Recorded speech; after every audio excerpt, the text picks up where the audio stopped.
Content creator na si Mercedes Lasak o kilalang Kamangyan, ikinasal na sa kanyang boyfriend na si Julius Mantala.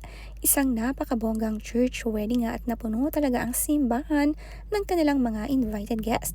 Halos lahat ata ng family ay talagang invited. Bongga din ang prenup shoot nila na ginanap sa China.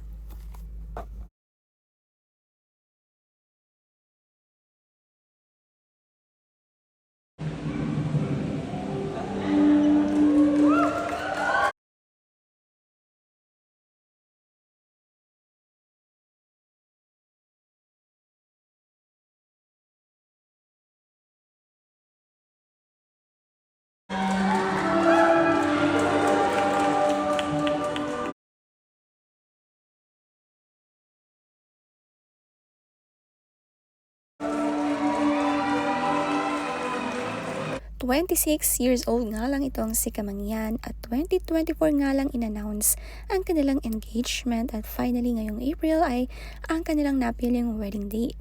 Mahaba-habang plano rin nito. Ang daming ang kinalig sa kissing moment of the bride and groom. Kitang-kita nga ang kilig dito kay Kamangyan.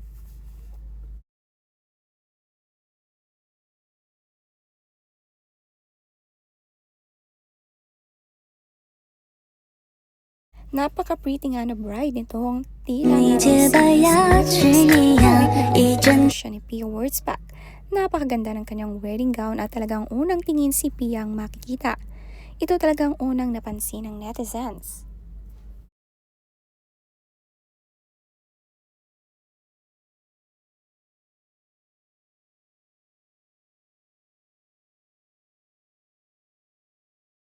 Forever starts nga raw ang matadang nilang wedding. Pero ito na nga finally ginat na ang wedding at saan naman kaya ang kanilang honeymoon.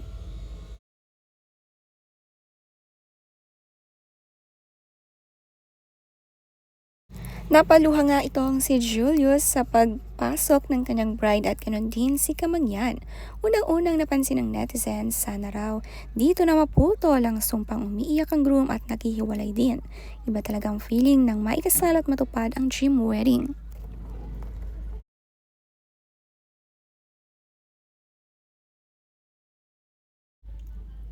Napakagaling nga kumuha ng kanilang videographer. Lahat ng reaksyon ng kanilang bisita ay kuhang-kuha, pati ang reaksyon ng bride and groom.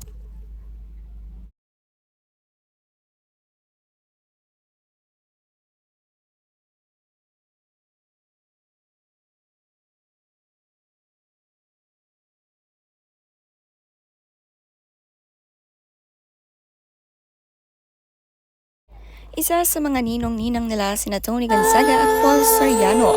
Dito rin sana sina Alex Gonzaga, ngunit bedrest muna nga dahil nga sa hula-hulang siya'y buntis at kailangan pang magpahinga at wala nga siyang update sa mga vlog niya.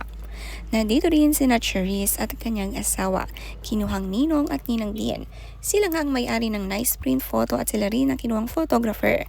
Nakakatuwa ang reaksyon ng bagong kasal.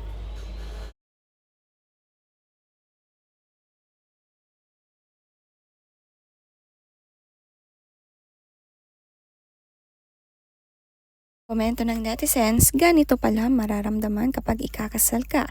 Naiiyak na natutuwa. Hindi ako related dito dahil hindi ko pa natry ng ikasal.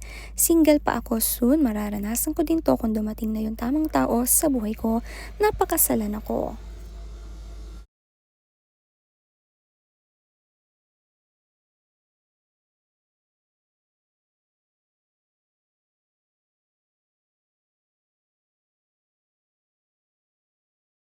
Socially nga rin ito. 你的幻想，冬日的暖阳，像 sa church wedding ceremony nila.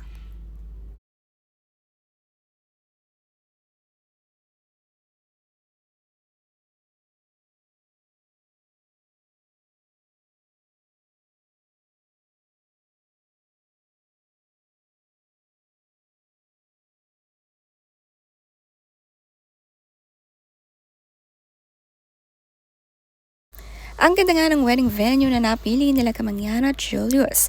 Ang reception bonggang-bongga. Very dreamy tignan kapag umattend ay talagang mapapahanga sa couple. Ang ganda rin ng pa-fireworks ng bagong kasal dito sa reception. Tapos ganito ang venue at background. The best ang napiling lokasyon sa kanilang dream wedding.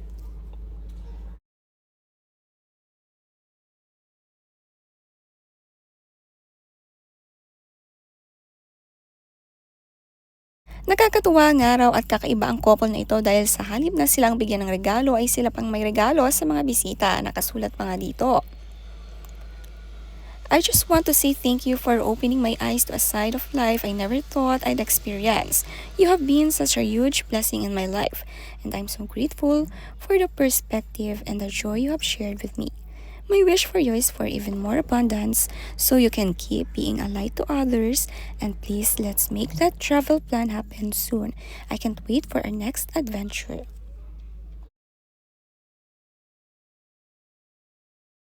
Nandito ang mga best friend ni Kamangyan, mga family, kaibigan, kumpleto.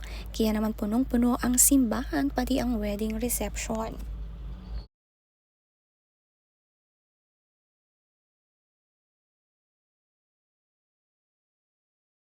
Si Tony Gonzaga, napakaganda ng pagkakaayos ng hair and makeup, lalo na ang kanyang wedding dress.